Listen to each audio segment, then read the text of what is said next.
Okay, everybody. I have something really cool to tell you about. If you haven't heard yet about Anchor, it's the easiest way to make a podcast.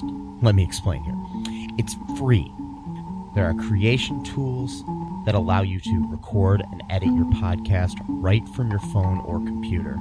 Anchor will distribute your podcast for you so it can be heard on Spotify, Apple Podcasts, Stitcher, and more.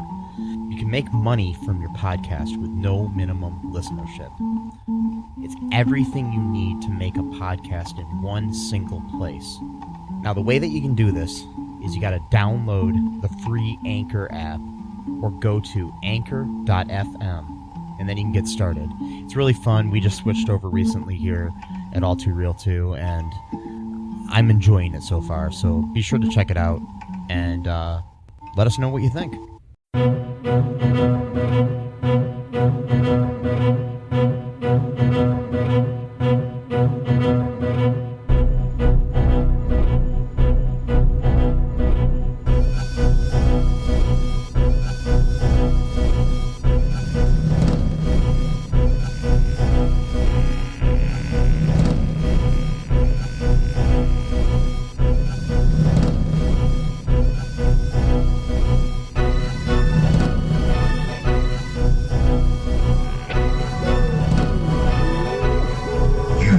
Entering the world of Crisis on Infinite Films, brought to you by All Too Real 2 Podcast.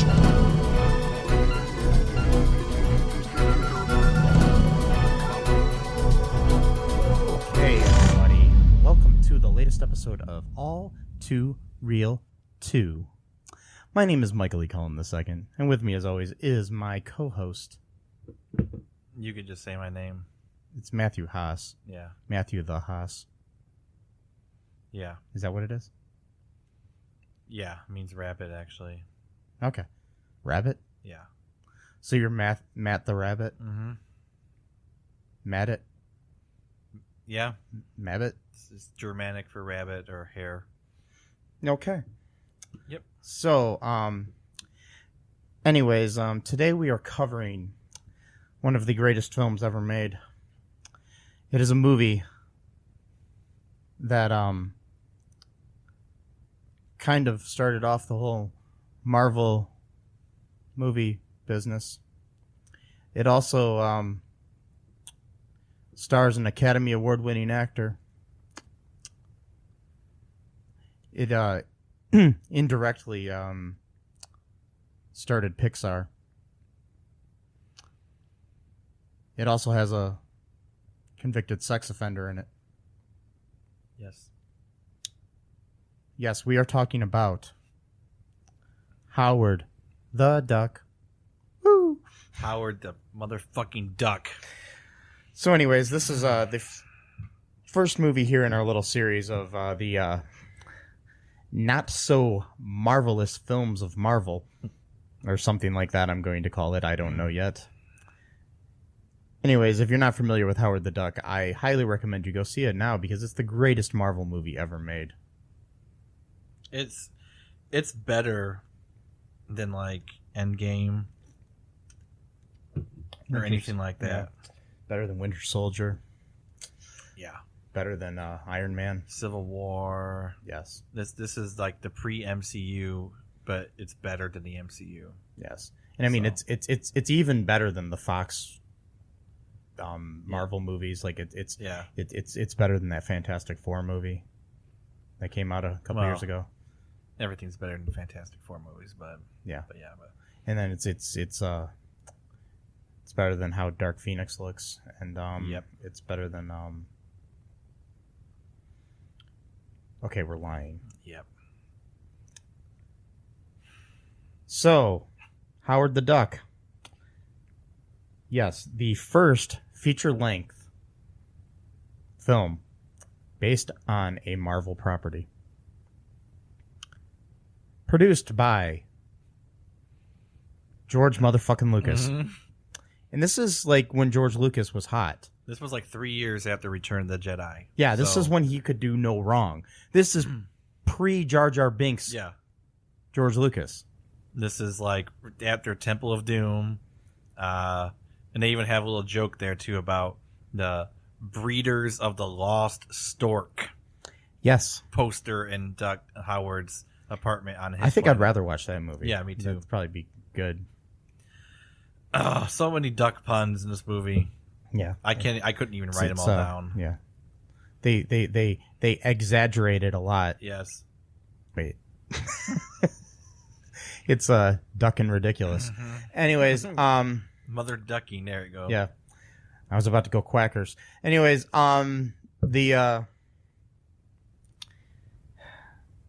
Gray movie was based on the Howard the Duck character created for Marvel by Steve Gerber. It was directed by Willard Hewick. Written by Willard and his wife, Gloria Katz, who was also a producer on the film. They were friends of George Lucas that he hired to do this movie. And so, okay, a little history here. You know, this film, Lucas had the rights back in the 70s. Kept trying to convince some studio to do it. He was under contract to make this movie. But he was under contract to make a live-action movie. He originally wanted this to be an animated film. So he was trying to make this since the 70s? Well, he wasn't trying to make it, but he had the rights. He liked the character a lot. And so after the success of the Star Wars and Indiana Jones films, he decides to produce this. And hires his friends to write it, but under his contract with Universal, who had kept trying to... Universal was pissed off because they had passed on both Indiana Jones and Star Wars. So they thought, hey, we definitely got to get in bed with George Lucas now. Because whatever he does next is just going to be brilliant. It's going to be the greatest franchise ever. There's going to be like a dozen of these movies. Yeah, just like eggs. Yeah. Where you get a dozen. Oh, wait, no. No, anyways, there was one movie. Yes. And, yeah, he made this movie. And, so at the time, you know, everybody's like, oh, you can do no wrong, so we're going to do this. But it was originally going to be an animated film. But for some odd reason with his contract, he was contractually obligated to make a live-action movie. And Universal insisted this be a live-action movie. It may have actually worked as an animated film with better writers. Would have maybe been a little bit more believable or something, because you can get away with more things in animation than you can in live action, in my opinion. Yep. Yes, and film stars the very sexy Leah Thompson. From Back to the Future. Yes, and Caroline in the City and other things. The Academy Award-winning actor Tim Robbins. Best role ever, really. Yes. I don't know why he didn't win an Academy Award for this movie, you know. And sexual predator Jeffrey Jones. Registered sex offender Jeffrey Jones. The guy who tried to get a 14-year-old boy to send him naked pictures, Jeffrey Jones.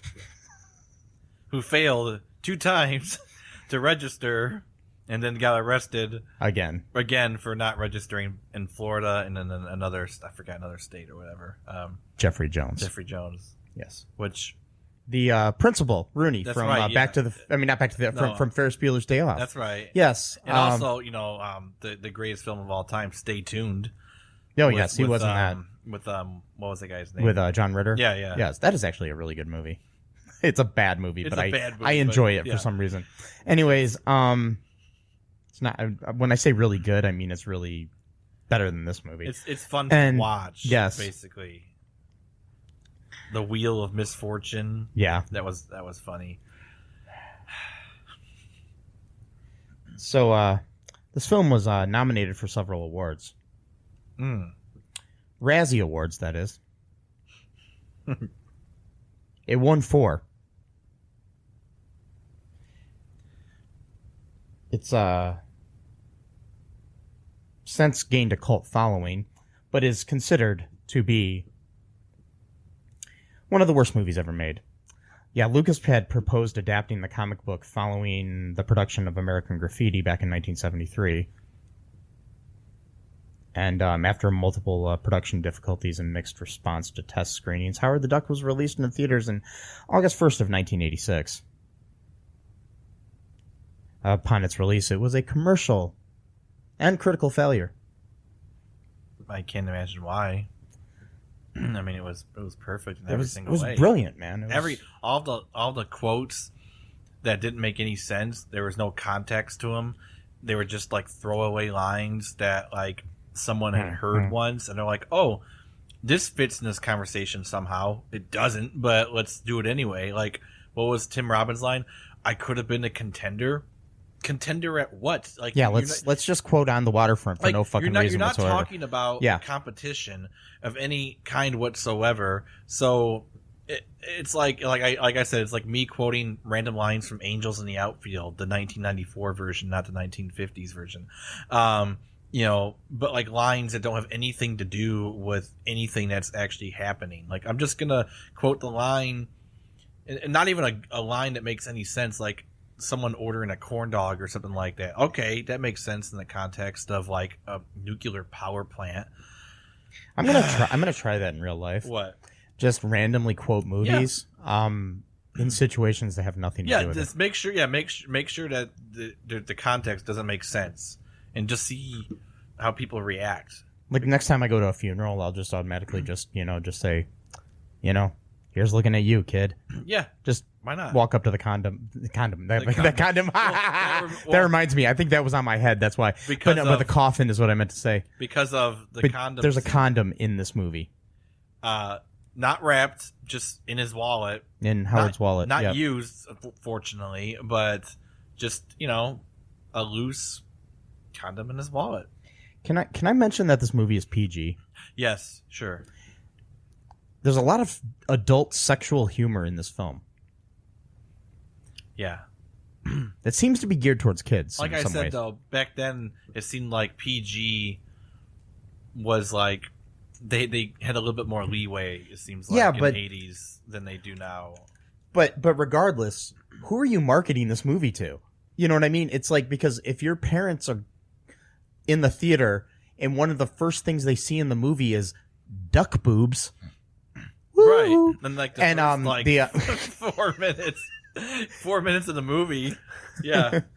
And when he gets sucked into the vortex or whatever, because he's in his apartment drinking a beer, watching TV, then he opens his Play Duck magazine. And there's duck boobs in that. There's duck, yeah. But then when he gets sucked into the vortex or whatever the fuck it is at the beginning of the movie, he goes flying through the other apartments in the apartment complex. Yeah. And, past an old couple, and then somebody else or something, and then all of a sudden he goes through the bathroom of this woman who is like drinking some Chardonnay and listening to music or something, and is in the bath with her duck boobs exposed. Not only that, she was kind of like not really pleasuring herself. It looked like being it kind of sensual, at least. Yeah, like kind of just rubbing her chest area. Yeah, this is PG, for kids. So apparently, duck pornography is okay as long as it's not human. It's fine. Apparently, for these movies. But then later in the film, we get an almost sex scene. Interspecies. Yeah, it's like bestiality almost. Between Leah Thompson's character of Beverly and Howard. Anyways, let's get. She was just kidding, though. She said. Yeah, I don't think so. I don't think so. No. Okay, let's get into the plot. Okay. Let's start out a little bit with that, and then we'll. Yeah. Let's shall. Yeah. So. Okay, according to Wikipedia, we'll go with their little description of the plot and kind of go through this to kind of explain it to people that don't want to watch the movie, but still want to listen to our lovely banter. Yep. And, not to ruffle any feathers here. Anyways, I'm ducking hilarious, man. Applause sound. Yes. Yeah, be careful, everybody, because I know quack foo. Anyways, in the movie, 27-year-old Howard the Duck lives on his planet called Duck World, a planet that is similar to Earth, but inhabited by anthropomorphic ducks and orbited by twin moons, similar to the twin suns in Tatooine on another failure of a film that George Lucas produced. Little movie called Star Wars. Mm-hmm. Anyways, you might have heard of it. I don't know. It wasn't based on a Marvel comic, so. Anyways, he's reading the latest issue of Play Duck magazine in his armchair, and it begins to quake violently and propels him out of his apartment building and into outer space. Howard eventually lands on Earth in Cleveland, Ohio. Upon arriving, Howard encounters a woman being attacked by thugs. He defeats them using the unique style of martial arts called quack fu. Is that official that he knew a style called quack fu? I don't know. I'm just going off what the movie said. Wow. That doesn't say that in this description either. I'm just kind of adding that as alliteration. Oh, okay. I mean, or as a embellishment. He introduces himself to the woman, and she introduces herself, and her name is Beverly Switzler. She decides to take Howard home to her apartment after having about 5 seconds of a freak out of the frickin' fact that it's a talking fucking duck that's like 3 foot tall.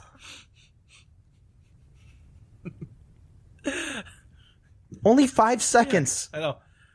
There's a lot of that going on in this movie. Yeah. It's like the initial shock wears off like really quick, and then it's like, oh, this is reality now. Okay. Yeah. But one thing I want to mention is the two men who try to sexually assault Beverly Switzer in a kids movie. Like that little quip at the end. Yeah. Yeah. At the one point when they see the duck, at one point the one guy says, "I must," something about, what does he say? He goes, "I've been doing too much toot." Yeah. Don't know what that is. What the fuck is toot? Apparently some kind of drug, but Maybe it was a drug. I mean, it didn't last long, I guess. I've been in Ohio most of my life. Not too far from Cleveland, here in Toledo where we live. I mean, I remember once when, probably around 1986, being offered drugs by some kids on a corner one time. I think they said, "Do you want any crack?" Do not remember them asking me if I wanted any toot. If anybody out there listening to this podcast right now would like to message me at mike@cullenpark.com or comment in a review of this, if you know what toot is, I'm very curious to know. And I mean, what kind of high does it give you? Right. What does it do? Yeah, I mean, do you stick it up your butt because it's called toot? That's what I'm saying. I don't know what you do with it. Suppository. My guess is that its effects are hallucinatory in nature because he's saying it in the context that he's seeing a talking 3 foot tall duck. So my guess is that maybe it makes you see things that aren't real. Maybe it's another name for acid. I don't know. Maybe, but we don't know. Apparently, the land of Cleve, or Cleveland, has its own special drug called toot. So if you live in Cleveland and you're listening to this, and you know what toot is, please message us and tell us. I bet you it's something really obvious that we can't put together. Like you know what I mean? Like, we're going to figure it out, or someone's going to tell us, and it's like, it's going to be something like, oh, okay. Either that, or it's just something that the writers of the film decided to create. Maybe. Yeah, maybe. Probably that.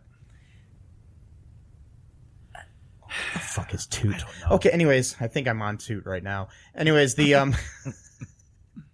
so following that, Howard spends the night at her apartment. The following day, Beverly takes Howard to her friend Phil Blumbert,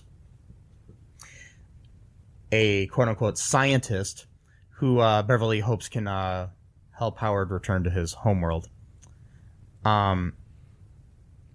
Phil is eventually revealed to be only a assistant or janitor at the facility that he works at. Howard then all of a sudden gets pissed off and decides to not take help from anybody ever again. Yeah. He's gonna be his own man, or his own duck, rather. Yeah. He goes to apply for a job. We need to talk about this scene really quick here, Matt. Okay.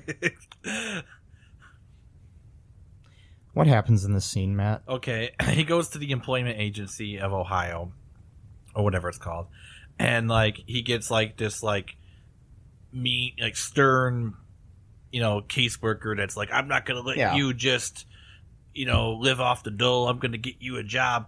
Okay, for one thing, she's a duck. He's a duck. She doesn't seem to notice that. Yeah. And the other thing that you mentioned about how identification purposes. Yeah, I'm not up on government things, and this is another thing. If you want to message us and let us know how, I've never had to apply for unemployment. Well, he wasn't even applying for unemployment, or go to some kind of job agency or whatever the fuck this is. I've never gone to a job placement place or anything like that. I've just applied normally and gotten jobs. I'm not saying that there's anything wrong with that, because that's a good service that we have in this country. For now. Yeah. Until it's taken away. Anyways, the thing I'm trying to figure out is, don't you need some kind of identification, some kind of, address, records of something. I don't know how it all works. I'm sure there's some kind of things needed.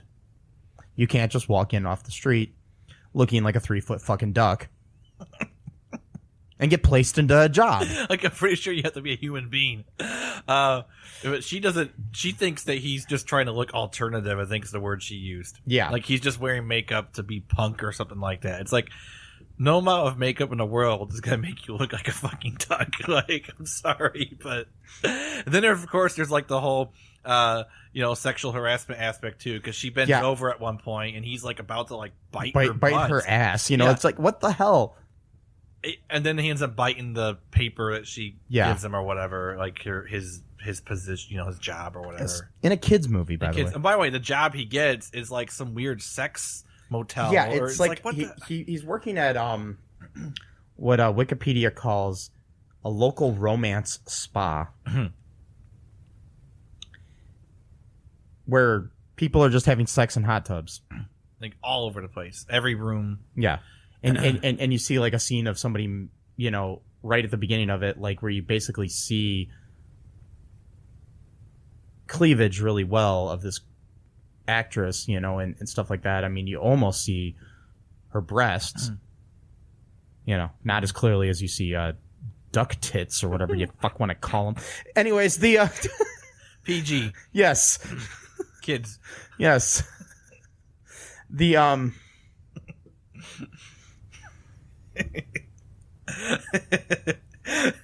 This is a movie, Matt. I know. And it was kind of long. It was an hour and 45 minutes.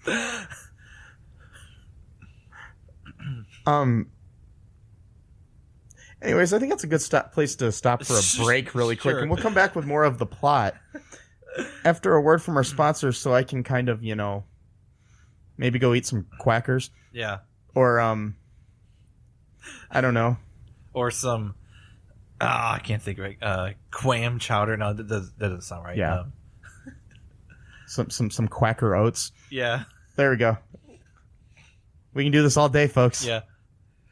Make sure you stay tuned. Eventually, we're gonna have a Cullen Park podcast just called Puns. Anyways, we'll be right back. Bye. Hi, folks. This is Michael E. Cullen II from the podcast that you're listening to right now, along with manager Matthew Haas. You got promoted? Yes. Damn it. Okay. Anyways, folks, do you like the show Superstore? I don't know. I asked the folks and nobody's answering me. Because they're not here. Oh, but we love damn it. Yeah, we love it, though. Okay, folks, if you like it as much as we do, you're really going to like the Super Story podcast, which is a podcast where Matthew and I go episode by episode and give our little opinions and thoughts on it. Sometimes we have guests, sometimes we don't. Just depends on how we're feeling. Yeah. And, so if you like this podcast and like our little crazy banter, then you should definitely check this out. Or I might get sad. And when I get sad, it gets pretty sad. yeah, So I can't deal with him when he's sad. no one can really. So Yeah. So check out Super Story Podcast right here where you get this podcast, Super Story Podcast.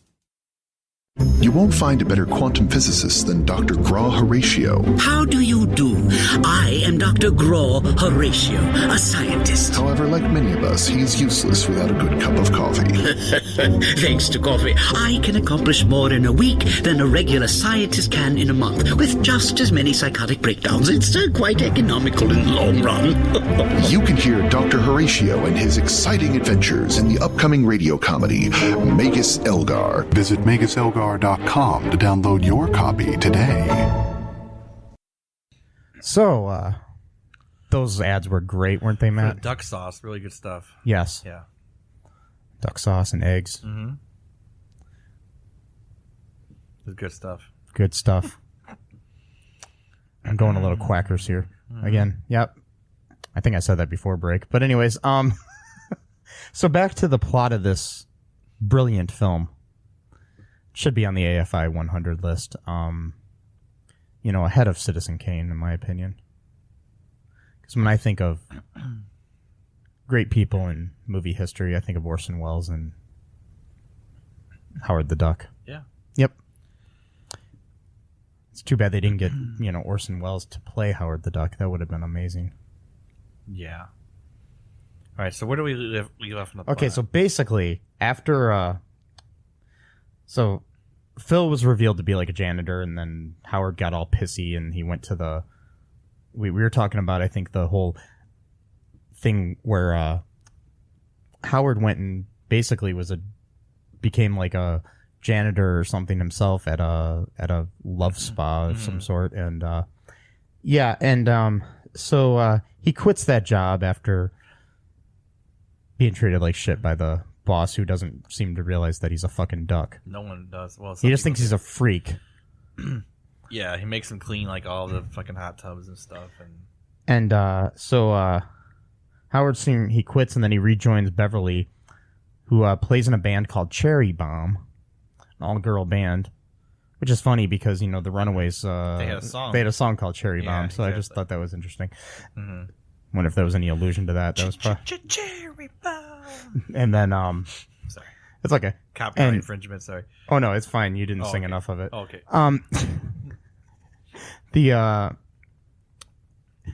So Howard comes across their manager at the bar, who is basically talking about how he basically wants to sexually assault Beverly later. Oh, yeah, that's right. That dude.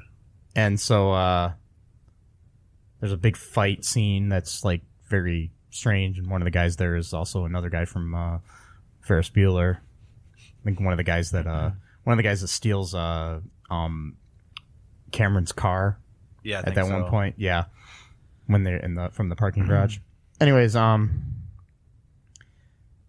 fight breaks out, and then Howard, of course, wins the fight. Of course. I mean, come on. Yeah, Howard the Duck. he goes backstage and meets the band and joins Beverly and stuff like that, and then Phil comes in and interrupts them with weirdness. He walks in and he's like, "Sorry, girls missed the show, but at least I get to see you undress." Yeah. And Phil, by the way, this is Academy Award-winning actor Tim Robbins. And also, too, to clarify, not that it makes it right anyway, but, like, in some of these movies, like, they had a thing where, like, if a guy was, like, cool and said stuff like that, he'd kind of get away with it. And if a guy was, like, a geek or nerd. No, he plays, like, a geek and a nerd, and he said that, and they're just like... See, everyone in this movie is, like, oblivious to stuff. It's weird. It's a weird movie like that. Where, like, people just say weird shit, that they would never get away with in real life, even if they were cool or not. And then it's just like, oh, like it's not even an acknowledgement. It's just like something that's in the wind and it just blows away. And it's like it's a weird movie, man. And then he there's this point where I think they just decided to stop writing dialogue or something, and Tim Robbins just makes some weird noises. He goes, that's right. Something like weird. It's you again. Yeah, he does this weird. He's like wiki or something like that. I'm gonna take that and just put that on like a 10-hour YouTube loop. Yes. Like, you know, they had those 10-hour videos of like a same movie clip or whatever. Yeah. I'm gonna do that one clip where you should make like a dubstep song about that or something with I should. Yeah. Or a techno song, something where you just put that in there. Anyways, Howard the Duck, you should take that you should take the song Howard the Duck from the end of this movie and then mix it in with that. That'd be awesome. Probably get a lot of views on that. Maybe. So anyways, Phil like theorized this idea that he could send Howard back to his home planet with the help of his colleagues. And at one point, he ends up taking a feather from Howard with his little tweezers. Mm-hmm. He takes from Howard's tail and basically, in my opinion, assaulted him. He just like ripped it off of his butt. Basically. And then people get pissed at him and kick him out of the club. Then the girls do. Yeah. I think he's dating one of the girls too. I can't really tell. It's kind of weird, Phil. I'm not really sure. Really? It seemed like it in that scene. Like Maybe. It seemed like, I don't know. I was kind of zoning out at that point too. Yeah, but, it was bizarre. I can't wait to get some of these scenes I recorded for quoting. Oh yeah. So basically,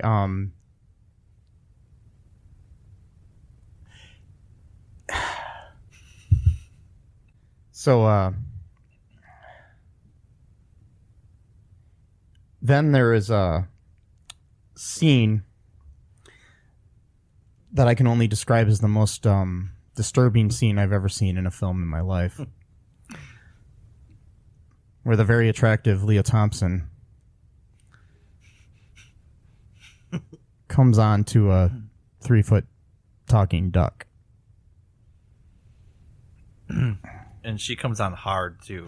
Yes. She says she was kidding. That's no way to kid. She's talking about wanting to, like she can't find the right man, so maybe she should, try interspecies.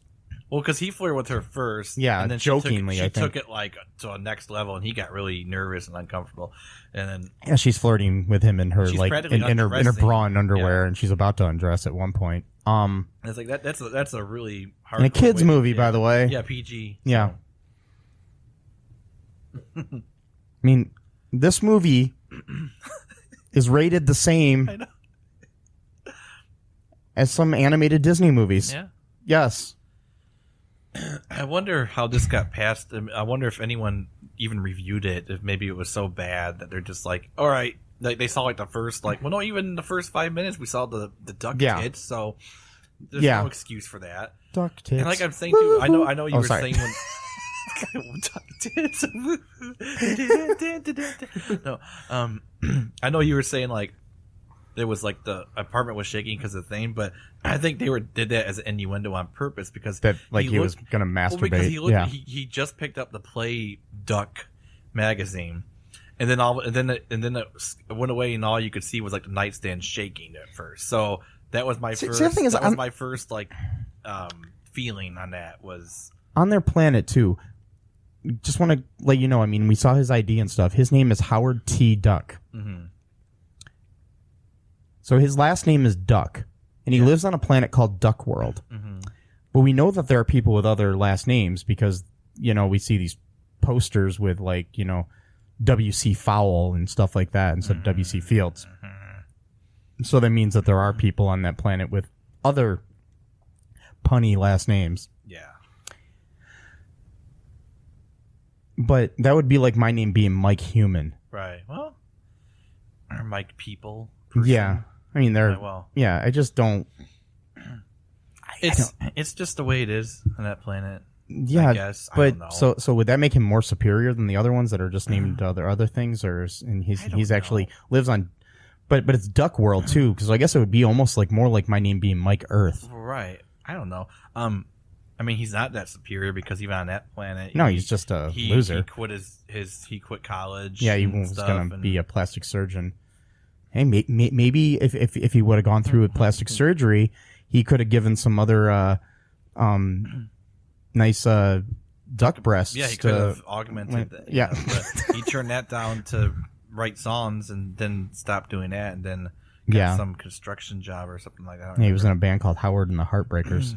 Really? Is that what he said? Howard? Yeah. Okay. So there's another thing from so does that mean he's the Tom Petty of his world? I don't know. Don't even say that. No. No, he's the Tony Generous of his world.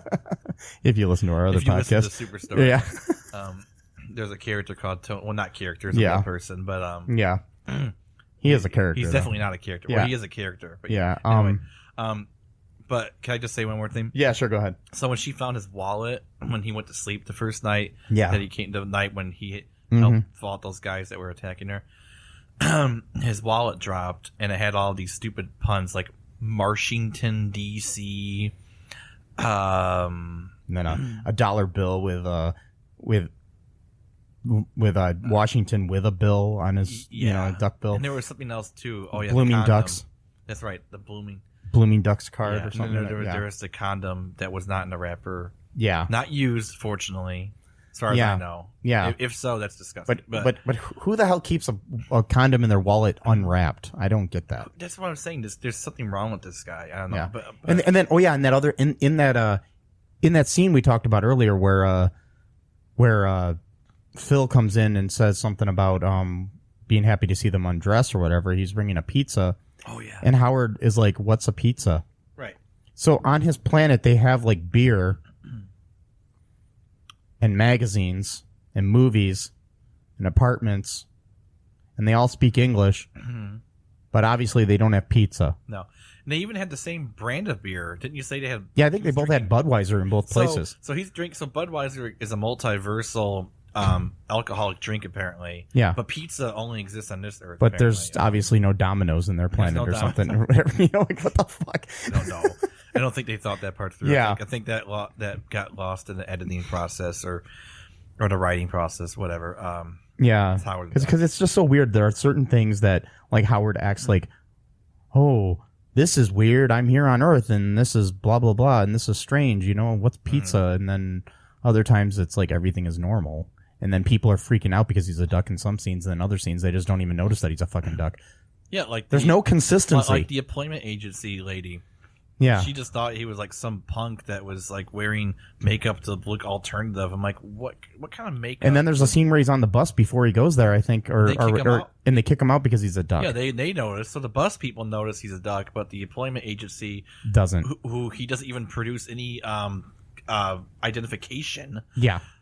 She doesn't notice he's a duck, or that he doesn't have identification, and just gets him a job at some weird sex motel, which is that even legal? But whatever. So, the sex motel or getting him a job or both? Well, I'm saying both. But even if he had identification, I'm pretty sure if you work for the state, you can't just hire someone to work at an illegal brothel. But whatever. So it's a movie called Howard the Duck. So yes. I'm trying to suspend my disbelief. Yeah, because there's no. So anyways, right before there's this sex scene between Beverly and Howard, who is the 3-foot talking duck, and Beverly is played by Leah Thompson at her hottest, and is a human. Yeah, I'm going to emphasize that again. She's a human. She's a human. Yeah. Yeah. On a side note, because of the scene, I played for Matt an interview on Conan. With Zoe Deutsch, who is Leah Thompson's daughter now. She was born after this movie came out, but she said that when she was a kid, she was flipping through the channels and came across this movie, and it happened to be around this scene. And she's like, "My mom's making love to a duck," and then so she had to talk to her parents about it. And her dad's name is Howard Deutsch, but yeah, and she's like, I know my dad's name is Howard. This duck, she basically was afraid that her mom was gonna leave her dad for a 3-foot talking duck. So maybe these scenes where people think that Howard's okay and real, then, you know, maybe they were all just having the mind of a child. Yeah, maybe. I don't know. But yeah, because then she was like worried, and then like her mom says, don't watch that movie. It's for grown-ups and blah, blah, blah. And then, which I don't think the movie was geared towards grown-ups. No, but, because it's rated PG, so. But then, when her friends asked her what her parents did for a living, Zoe Deutsch said to them that her mom made adult films. Yeah, she's an actress in adult films. So, that was funny. Yeah. That was good. I like that. God, I really hope there's never like a porn parody of Howard the Duck. Don't even. I'm not gonna look. No, I wouldn't either. I'm not even gonna try to look. No, but there probably is. There probably is out there. There has to be. Yeah, you'd think so. Because they'll make. I mean, this movie has the acting of a porn. And it I has mean, the adult theme sometimes too. Like they'll, you know, they would make that for anything. So especially if like, and that's the other thing too, is that like Howard the Duck, apparently like in the comics is like more like sarcastic and more kind of like a sort of like just kind of like a not really mean spirited, like kind of like a grumpy. And in this movie, he's just more of like confused. Like he's not. And he's not a musician. He's a detective. Oh, in the comics. In the comics, he lives on Earth and he's a detective. Yeah. So yeah, they changed his career then. All right. Yeah. Anyways, anyways, right before the lovemaking happens, the interspecies lovemaking, they're interrupted by Phil and two other scientists. Oh, that's right. Yeah, they barge in. They barge in, and to an apartment. It's not their own. They just walk in. But the door was open. They said. I doubt it was. But anyways, one of these guys is Dr. Jennings, played by you gotta say it again. Registered sex offender Jeffrey Jones. In a stellar performance, by the way. Oh my god, this is the best he's ever done. Uh-huh. Most people might think of him in The Crucible as the character of Thomas Putnam, which I actually played on stage once. But anyways, that's various Broadway or off-Broadway shows. Nope. This is his role is Principal Rooney and Ferris Bueller. Nope. The highlight of his career is Dr. Jennings / the Dark Overlord later. Yes. Well, he didn't play him. He got overtaken by him. So. Yes. Anyway, we're getting ahead of that. Oh, spoiler alert. Yeah, oh, wait, no. Spoiler. 33-year-old fucking movie. So, anyways, basically they figure out that there was a feather that they had in their laboratory at the moment that they were doing some kind of fucking science experiment of some sort, and that feather came flying down at the same time that Howard came flying into that alley at the beginning of the movie. Anyways, so they decide to go back to the lab later on to figure out if they can get Howard back home through their thing. Before they get there, Jennings tested something, and he ends up having something happen where he ends up getting possessed by a dark overlord. But that's a little bit ahead time too. But basically what happens is there's some kind of malfunction when they were doing that, doing some experiment of some sort, but it basically brought down a dark overlord that needed a vessel to live in and chose Dr. Jennings. For some reason. Yes. Not sure why, but... But before that happens, there's this whole fight that ensues at the laboratory, and the cops are there, and they're trying to get Howard. For some reason. Yeah. I forgot why. And like the main cop is, by the way, played by I can't remember his name, but his last name is Guilfoyle. I think it's Paul Guilfoyle, who also played the main cop detective on CSI Crime Scene Investigation. Yes. Yep. So my theory on this whole thing is that the producers of CSI big Howard the Duck fans. I'm sure of it. And they saw him play a cop in that, and they're like, hey, this guy's good at playing a cop. So we're going to do that. We're going to make him a cop on a #1 rated television show. I mean, they didn't know it was #1 rated at the time. But anyways, so as they're being chased and everything, at one point, a cop falls into a garbage can trying to put out a fire. No, he like reaches into it. Yeah, and he basically falls into it. And then they push him. Push him into it. Because Howard threw a lit cigar in there. And then the guy was like, no, and that was like the only reference to a cigar, because in the comic book, Howard is always like with a cigar. Oh, well, he had a cigar a couple times in the movie. Did he? Oh, okay. I think that was when you were zoning out maybe a little bit. Yeah. But no, I didn't mean to do that. A couple times he had a cigar. It wasn't like all the time, but it was a couple, like for a minute or whatever. But anyways, they escape, and while they're escaping, there is actually a scene where you hear a cop through who I believe I heard is one of the writers of the movie, if I read this right, playing this cop who says who's like naming off what Howard is. He's like a 3-foot duck, blah blah blah, and everything, and he's like, and he's armed, and he's dangerous. And by armed, I mean he has a weapon. He's like explaining this like to cops, like in great detail too, like practically painting a picture. So, I've never gone to the police academy. I'm pretty sure on day one of the first things they teach you is that when someone is armed, it doesn't mean that they have arms. No, that means they have a weapon. Oh, they have a weapon. Okay. Yeah. All right. Well, so when you say somebody is armed and dangerous, that's what that means. Doesn't mean that they're just going to punch you. Okay, good. It usually means they have a gun. Okay. And what happened with the trash can cop? What happened with him? No clue. Is Is that when they said, and I'm quoting, "Book 'em, Ducko"? Yes. I've got like 30 of these, by the way. Oh yeah. I'm like itching to get to those things later on because these quotes are good so quotes. Yeah. Oh my god. Yeah. I'm pretty sure that is when Beverly said to Howard, "Book him, Ducko." Yep. Very topical. Referencing a TV show from the 60s at that point, because this is before the new Hawaii Five-0. The references make no sense in this movie. There's like 10 of them that where it's like the whole like contender thing. Like earlier I mentioned that. Yeah. It's like on the waterfront. You're not because my thing is anyone, like, my thing is if you're gearing this movie towards kids in 1986, if that's what you're gearing them towards, I don't know. Who knows? First off, why do you have duck tits? Duck tits, woo. And then secondly,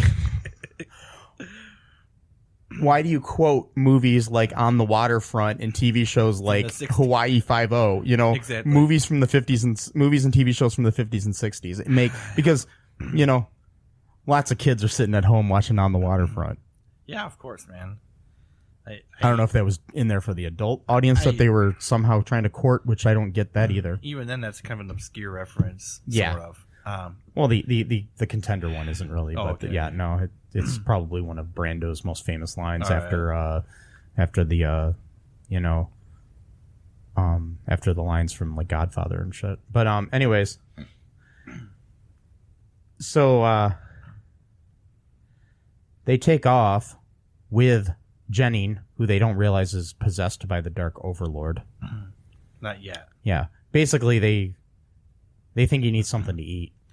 He's telling them in the car. Okay, so Beverly can tell that he's like sick. He's got like a massive headache. Yeah. She makes him drive. Yeah, that's what they're like. They're like, "Do you have a car?" And he's like, "Yeah." And then they get in the car, and instead of Beverly driving, or maybe even Howard with somebody running the pedals or something, they make this guy with a migraine. Yeah, basically what appears to be like at that point a migraine.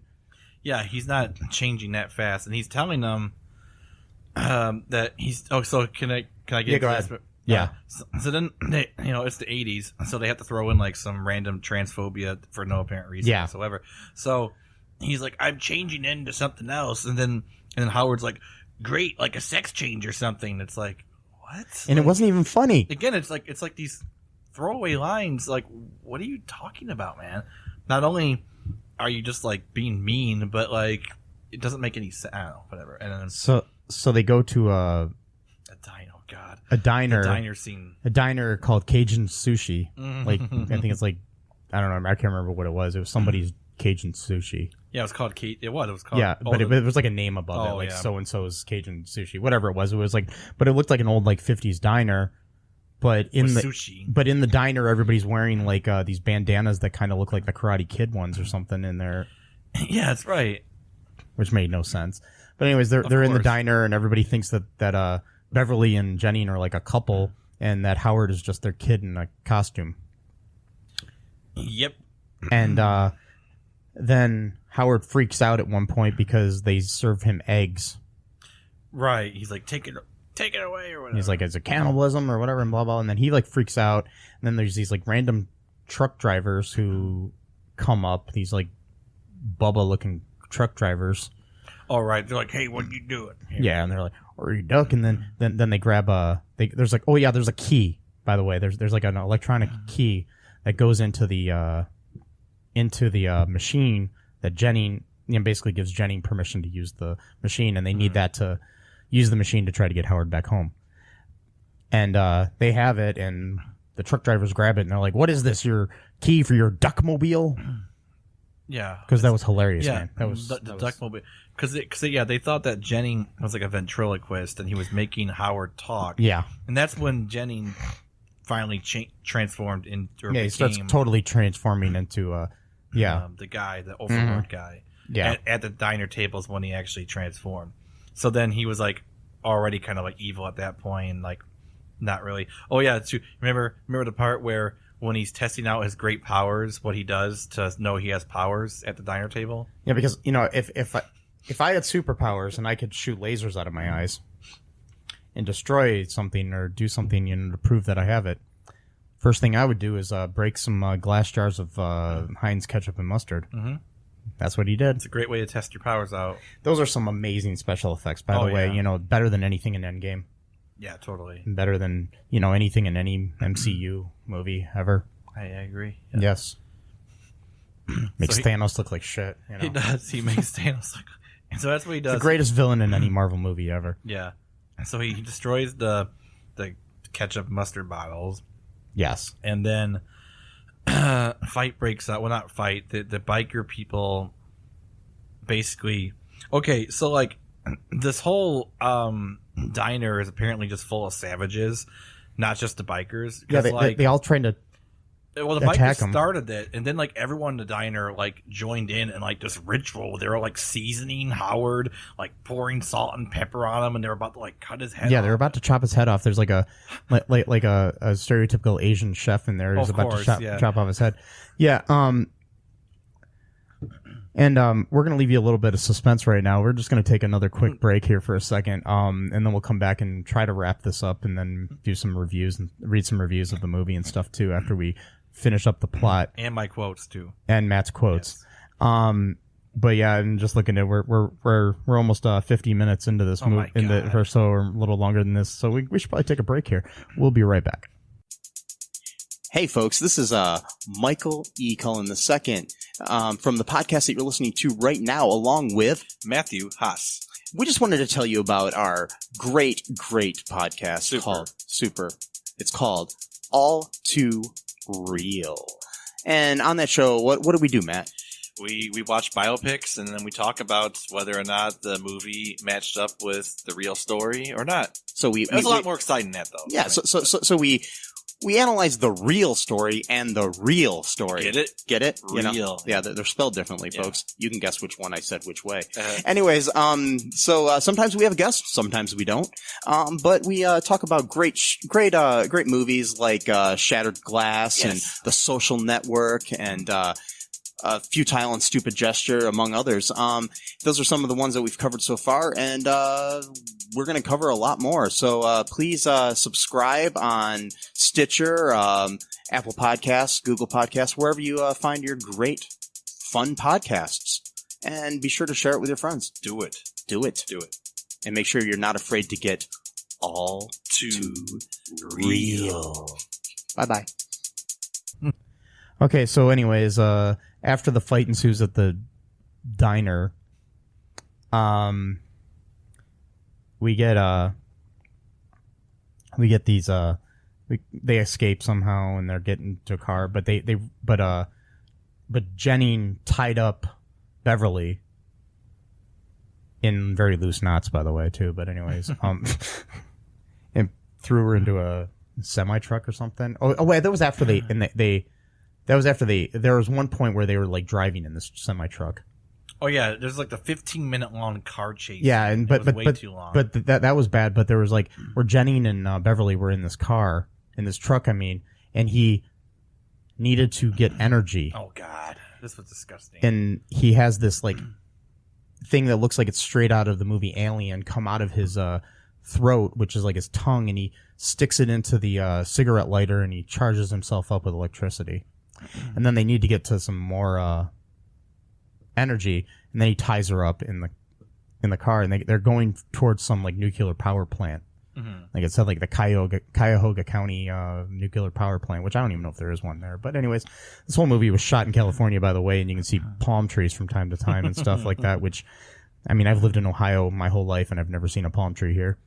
So, they have this long car chase, which we don't need to describe because it sucked. But it was after basically Howard gets Phil, or as he calls him, Philzy, out of a cop car. He jumps out of he jumps out of the window. The window was open. Yeah, which was hilarious. Oh my God. But anyways, Philzy, while he's handcuffed, ends up they end up stealing like a hang glider, like an like a motorized hang glider or something like that, and they fly that to the nuclear power plant.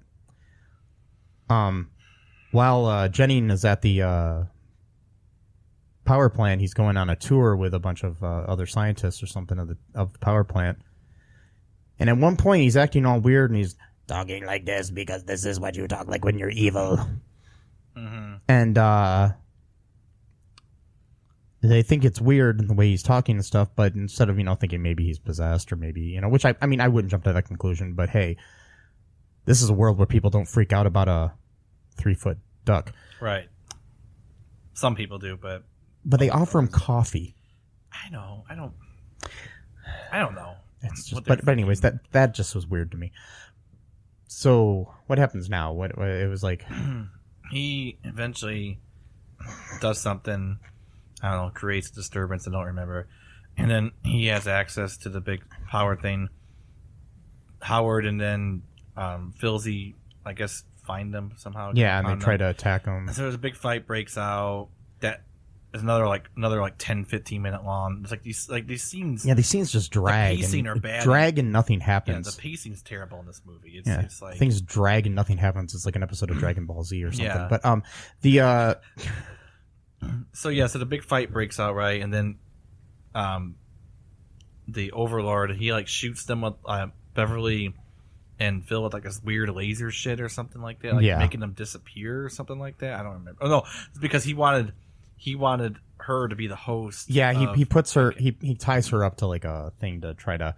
She's going to be the host of some other dark overlords. Okay, that's right. Yes. But anyways, to wrap things up, they end up saving the day.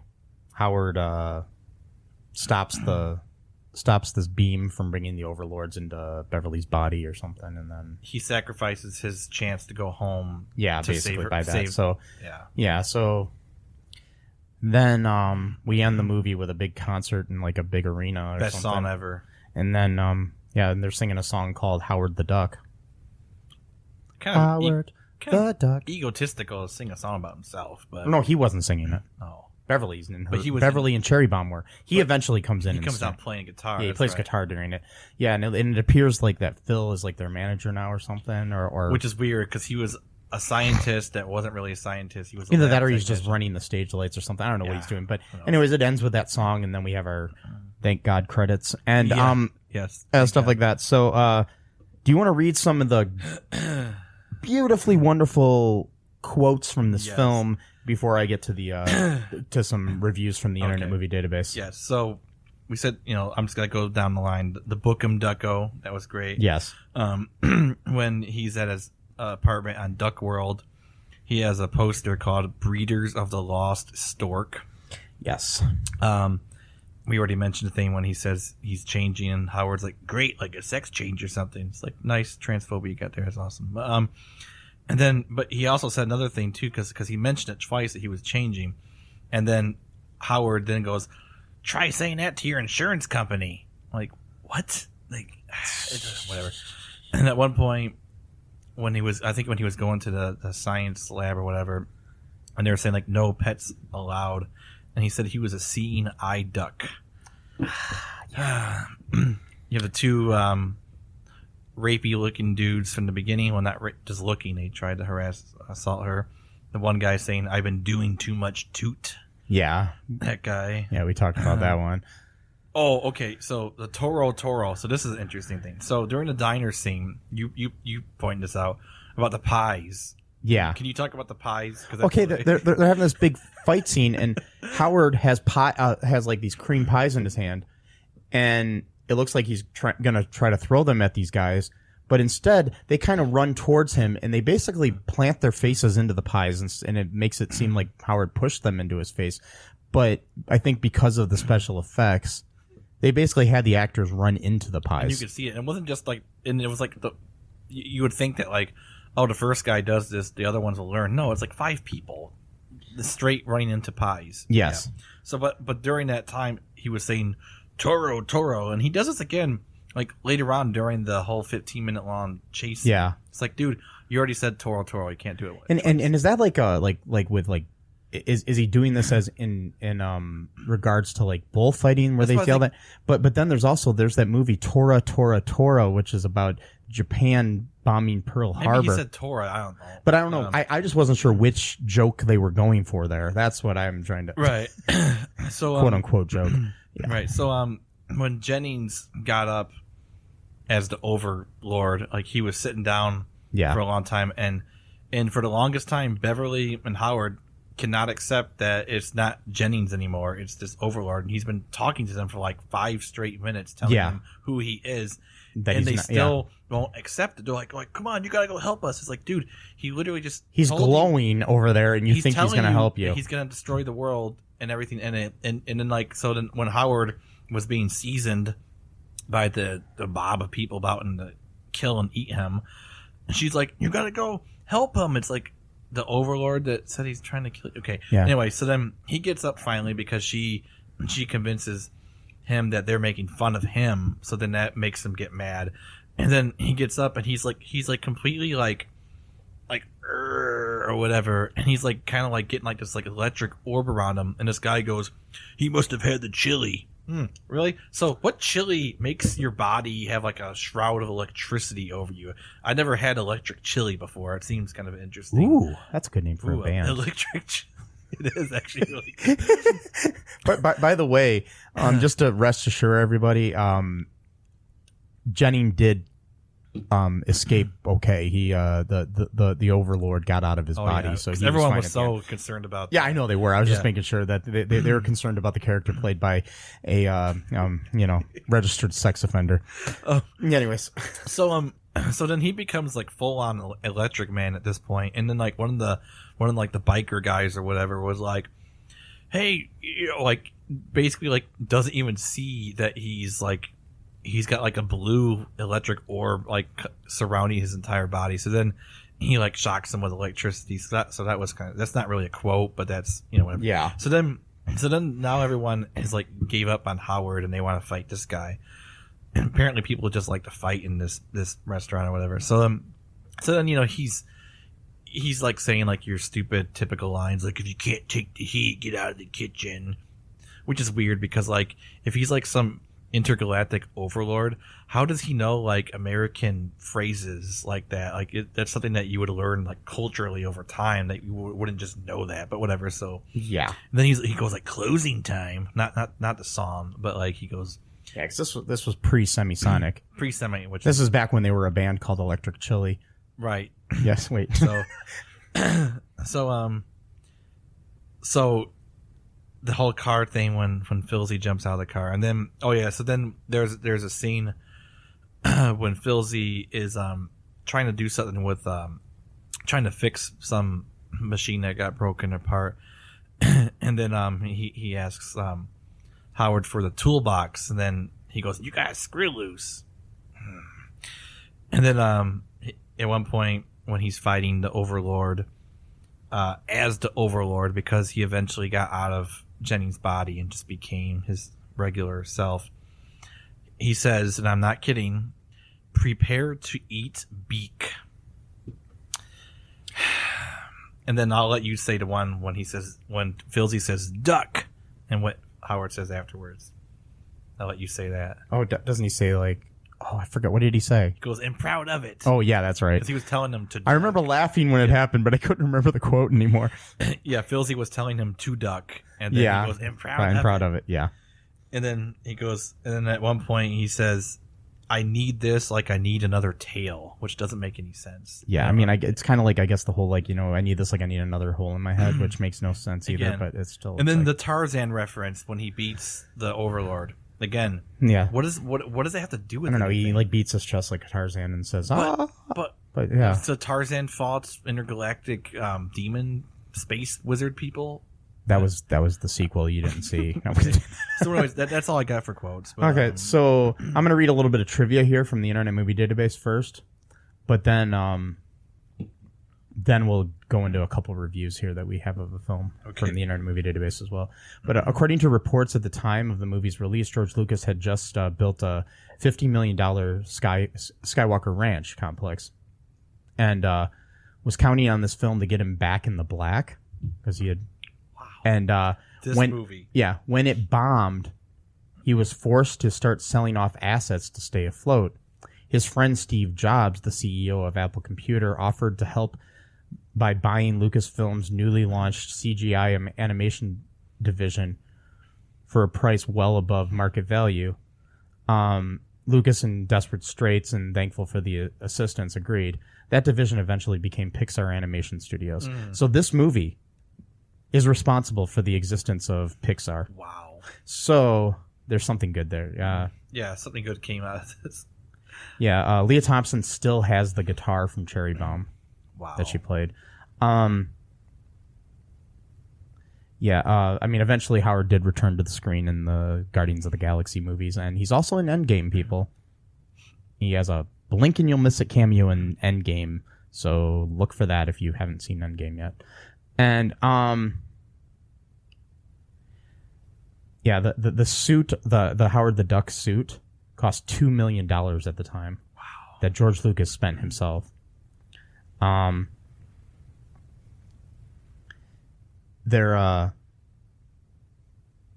evil Overlord is actually a villain in the comic books as well.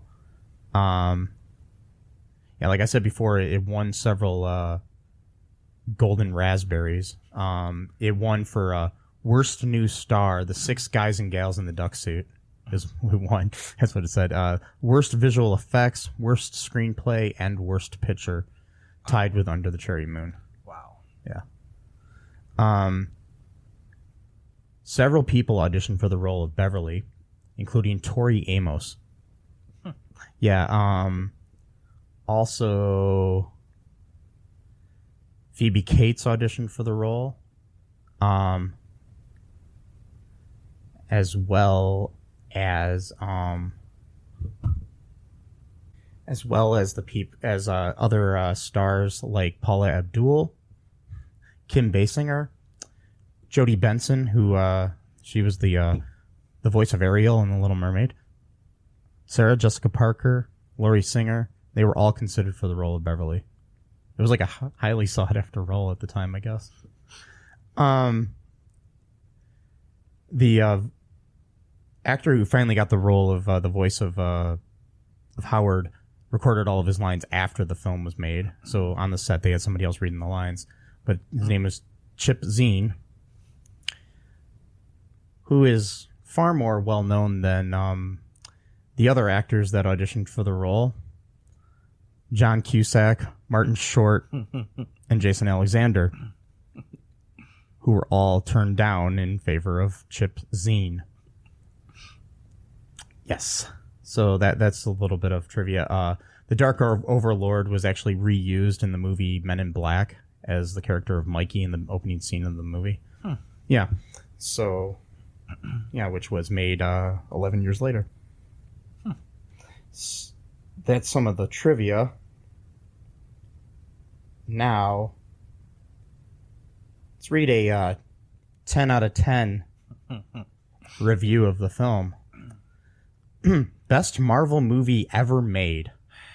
And this is written in 2017 by Chris Burgach, 26. Anyways, Howard was an inspiration, a hero, best Marvel film ever, best film of 1986, best performance of Tim Robbins' career. Cherry Bomb was the best 80s band of them all. Howard, sharing a bed with Leah Thompson's Beverly, was more life-changing than Slave Leia. 1986 Howard, along with Ed Gal's signature voice. It wasn't Ed Gal, by the way, you fucking dumbass. It's a sarcastic review. Yeah, but Ed Gal was the guy in the suit, not the... Okay. Should have been there in the stinger for that well-received but lackluster 2014 film, Very Dark Day for All Ducks and Planets, talking about the Howard the Duck cameo in Guardians of the Galaxy, voiced by Seth Green. Anyways, a 7 out of 10 here by somebody that didn't give their name. Oh, no, they did. Oh, here it is. It's Woody Anders 8, back in March of 2018. Much better than its poor reputation would suggest. This is an honest review, actually, here. It says, smart aleck Mallard Howard finds himself stranded on Earth. Howard befriends spunky, aspiring rock singer, blah, blah, blah, blah, blah. It gives me the... Okay. Director and co-writer Willard Hewitt and co-writer Gloria Katz deserve praise for joyfully running with the absurd premise. This picture certainly rates as one of the most bizarre and ridiculous big-budget movies to be produced and released by a major studio in the 1980s. Moreover, Hewitt and Katz definitely nailed the sense of go for broke, pull out all the stops, outrageous excess that permeated the 1980s. While this, for the most part, works in the film's favor, said crazy excess does on occasion go a little too far, such as the infamous love scene between Howard and Beverly comes perilously close to being icky and distasteful. I don't think it came close. I think it just fucking was. Tim Robbins contributes a lively turn as a goofy and geeky lab assistant. Richard Klein's slick cinematography, John Barry's dynamic score, and the flashy special effects are all up to par. Super catchy theme song and cool rock concert finale, too. A bit uneven and a tad overlong, but overall a real hoot and a half. This next one I don't really get. It says, a fun family film. Written by WGK 0721422. Back in December of 2018. This is an original Marvel film that is actually funny. It is not lame-laden with what Disney thinks is funny. It is actually funny and adventurous and cute and has pathos. Howard generates more sympathy than any 2018 CGI. Not a fan of the music, but the band members are cute. The whole body of this thing makes no sense based on the title, which is a fun family film. Nowhere do they describe in that thing how it's a family film. Because it's not. Okay, anyways, so we're running a little late on time here. I'm going to cut to one of the 1 out of 10 reviews. Okay. Its title is Outstanding Cult Comic plus George Lucas equals Awful Movie. This is from Vittler Furless 8, back in August of 2005. The best continuing story comic strip of the past 20 years was, in my opinion, Howard the Duck. This brooding film noir-type comic had us sneaking outside work every day at 3:30 for the Washington Evening Star just for this 3-panel strip. Howard just was not happy to find himself trapped on Earth in Cleveland, living in a slum and interacting with his sexually useless, being human rather than a foul girlfriend, Beverly. Like Groucho Marx with a bad hangover, Howard's continual rants about his rotten situation made a great comic strip.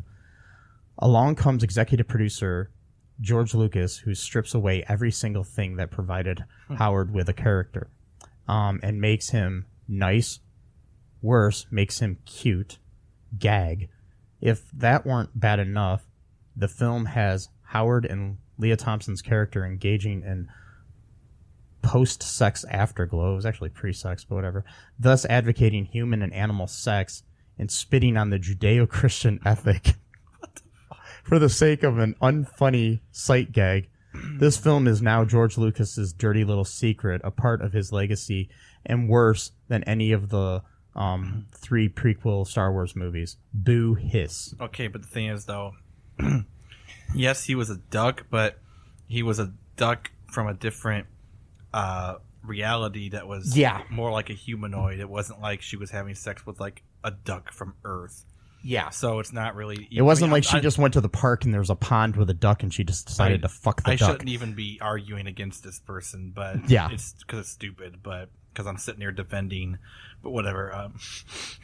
But it's not the same thing. Okay. Yeah.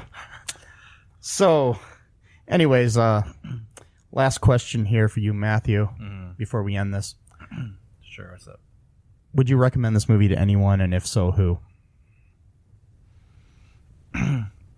Yeah, probably just like if like for people who are like interested like in the history of like Marvel characters being turned into movies, like someone who's like either a student like at school or just someone who's like just likes to do the research on their own, but like as far as like enjoyment, probably not. Yeah, I mean, I personally can see the cult status of this movie and why it's a cult. It's kind of like in the vein of like The Room or Plan 9 from Outer Space or one of those bad movies that you watch and you enjoy watching it. But this one, unlike those movies, does have these dragging points that make it not really worth watching even with a group of friends. I don't know. Yeah, I may or may not recommend it just depending on who you are. And yeah, the history thing is cool. Yeah. And also to kind of see the downfall of George Lucas. Anyways, so... and his talents. Well, we can all see why Jar Jar Binks is his favorite Star Wars character. Oh boy, I don't want to get too bad on Jar Jar Binks though. I mean, I think the guy who played him like wanted to kill himself. No, but what I'm saying is, my thing with it is Ahmed Best is an amazing actor. He did an amazing job in that movie. The problem with it is the writing, right? And it's not just Jar Jar. It's the writing overall in that trilogy. Yeah. The George Lucas writing. It was meant to be like it was like bad acting. Basically, yeah, I mean, like there's these like love scenes between Anakin and Padme that are basically like really badly written Hallmark cards, and it's just I don't know, it's bad writing all over. I have nothing against. I have the utmost respect, and I actually think that Ahmed did the best he could. No pun intended, with his last name being Best. Anyways, he did his best, and he was good in the role. And don't get me wrong, I just think the character was badly written. Yeah, more than anything, and so were most of the characters in that movie. Well, yeah, maybe I don't know. Well, I mean, I think I'm trying to remember because it's been. I have more respect for that trilogy now than I'm seeing the newer ones, and I like the newer ones too. Don't get me wrong, I'm not trying to badmouth those, and I'm a huge Star Wars fan, and I still love those movies, and I see where they fall into the plan of things. It's just you can see the logical leap from Ewoks to Howard to Jar Jar is all I'm saying. Yeah, it's just because I liked Revenge of the Sith and like part of I did too. Part of Attack of the Clones. Yeah, me too. I didn't really like the Phantom Menace all that much. No, me either. And that's what I'm saying. Where you can see the leap though from Ewok to Howard to Jar Jar. Yeah. So, And I mean, the issue I have with Jar Jar too, it's not anything against the actor. Like I'm saying, I just want to emphasize that if you're listening, Ahmed Best, come to our podcast. I would love to talk to you and interview you about your process of making that character. But the issue I have with it is it was like a animated character in the like Roger Rabbit vein, stuck in the middle of a sci-fi movie, and it just didn't really work. That's all. And pretty much, I think that Howard the Duck is very similar in the fact that it just doesn't work because it doesn't know what the fuck it wants to be. It's not a kid's movie. It's not an adult movie. Who is their target audience? That's what I just don't get. It was George Lucas was the target audience. Yeah. It was for himself. He hired his friends to... A passion project. Yeah. I mean, the good news is I'm pretty sure that the couple that wrote this movie are still together, so... Well, that's cool. There are happy endings. And so, speaking of happy endings, we're running at over an hour here. This is like the longest one we have, and it's got to be Howard the fucking Duck. Yeah. Sorry, guys. There's a lot to talk about in Howard the Duck, unfortunately. So, any parting words for you? I don't know what exactly to say. Any good quacks from you? Just a message to the kids out there: don't do any toot. Yep. Don't do that toot. Toot is bad for you. Whatever it is, don't do it. Can't do good quack foo on toot. Right. Bye bye. And don't be afraid to get all too real. Toot. Thanks for listening to All Too Real 2 podcast, a Cullen Park production. Produced and edited by Michael E. Cullen II. Music by Matthew Hawes. Subscribe and share the show. Visit us at cullenpark.com.